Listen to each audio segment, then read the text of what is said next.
خداوند یسوع المسیح کے زندہ اور جلالی نام میں آپ تمام بہنوں اور بھائیوں کی سلامتی ہو۔ اعمال چوتھا باب۔ جب وہ لوگوں سے یہ کہہ رہے تھے تو کاہن اور ہیکل کا سردار اور صدوقی ان پر چڑھ آئے۔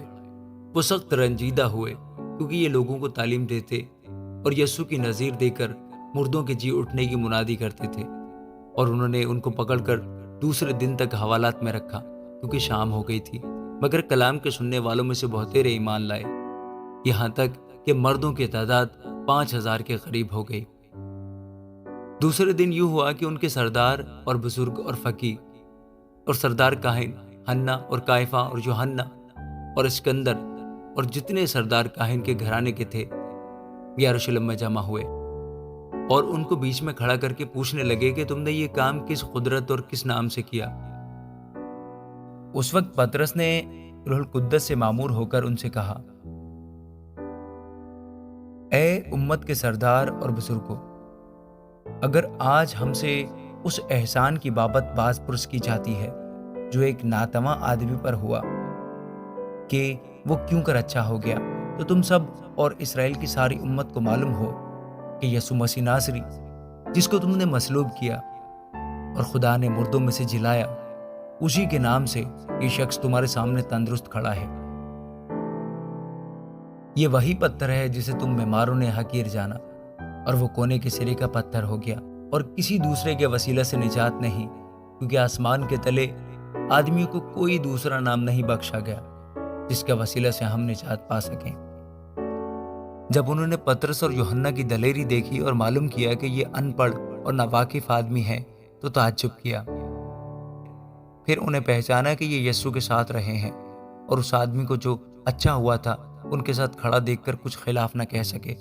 مگر انہیں صدر عدالت سے باہر جانے کا حکم دے کر آپس میں مشورہ کرنے لگے کہ ہم ان آدمیوں کے ساتھ کیا کریں، کیونکہ یروشلم کے سب رہنے والوں پر روشن ہے کہ ان سے ایک صریح معجزہ ظاہر ہوا، اور ہم اس کا انکار نہیں کر سکتے۔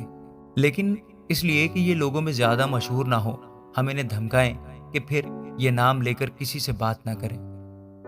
بس انہیں بلا کر تاکید کی کہ یسوع کا نام لے کر ہرگز بات نہ کرنا اور نہ تعلیم دینا۔ مگر پطرس اور یوحنا نے جواب میں ان سے کہا کہ تم ہی انصاف کرو، آیا خدا کے نزدیک یہ واجب ہے کہ ہم خدا کی بات سے تمہاری بات زیادہ سنیں؟ کیونکہ ممکن نہیں کہ جو ہم نے دیکھا اور سنا ہے وہ نہ کہیں۔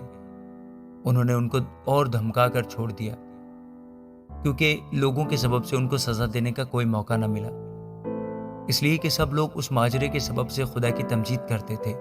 کیونکہ وہ شخص جس پر یہ شفا دینے کا معجزہ ہوا تھا 40 برس سے زیادہ کا تھا۔ وہ چھوٹ کر اپنے لوگوں کے پاس گئے اور جو کچھ سردار کاہنوں اور بزرگوں نے ان سے کہا تھا بیان کیا۔ جب انہوں نے یہ سنا تو ایک دل ہو کر بلند آواز سے خدا سے التجا کی، اے مالک، تو وہ ہے جس نے آسمان اور زمین اور سمندر اور جو کچھ ان میں ہے پیدا کیا۔ تو نے روح القدس کے وسیلہ سے ہمارے باپ اپنے خادم داؤد کی زبانی فرمایا کہ قوموں نے کیوں دھوم مچائی اور امتوں نے کیوں باطل خیال کیے خداوند اور اس کے مسیح کی مخالفت کو۔ زمین کے بادشاہ اٹھ کھڑے ہوئے اور سردار جمع ہو گئے،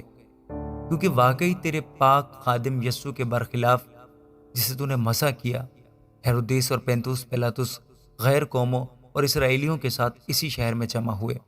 تاکہ جو کچھ پہلے سے تیری قدرت اور تیری مصلحت سے ٹھہر گیا تھا وہی عمل میں لائے۔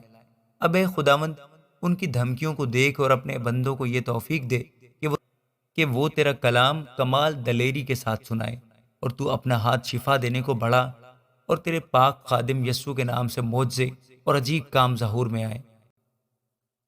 جب وہ دعا کر چکے تو جس مکان میں جمع تھے وہ ہل گیا، اور وہ سب روح القدس سے بھر گئے اور خدا کا کلام دلیری سے سناتے رہے۔ اور ایمانداروں کی جماعت ایک دل اور ایک جان تھی، اور کسی نے بھی اپنے مال کو اپنا نہ کہا، بلکہ ان کی سب چیزیں مشترک تھیں۔ اور رسول بڑی قدرت سے خداوند یسوع کے جی اٹھنے کی گواہی دیتے رہے، اور ان سب پر بڑا فضل تھا، کیونکہ ان میں کوئی بھی محتاج نہ تھا۔ اس لیے کہ جو لوگ زمینوں یا گھروں کے مالک تھے ان کو بیچ بیچ کر بکی ہوئی چیزوں کی قیمت لاتے اور رسولوں کے پاؤں میں رکھ دیتے تھے، پھر ہر ایک کو اس کی ضرورت کے موافق بانٹ دیا جاتا۔ اور یوسف نام ایک لاوی تھا جس کا لقب رسولوں نے برناباس یعنی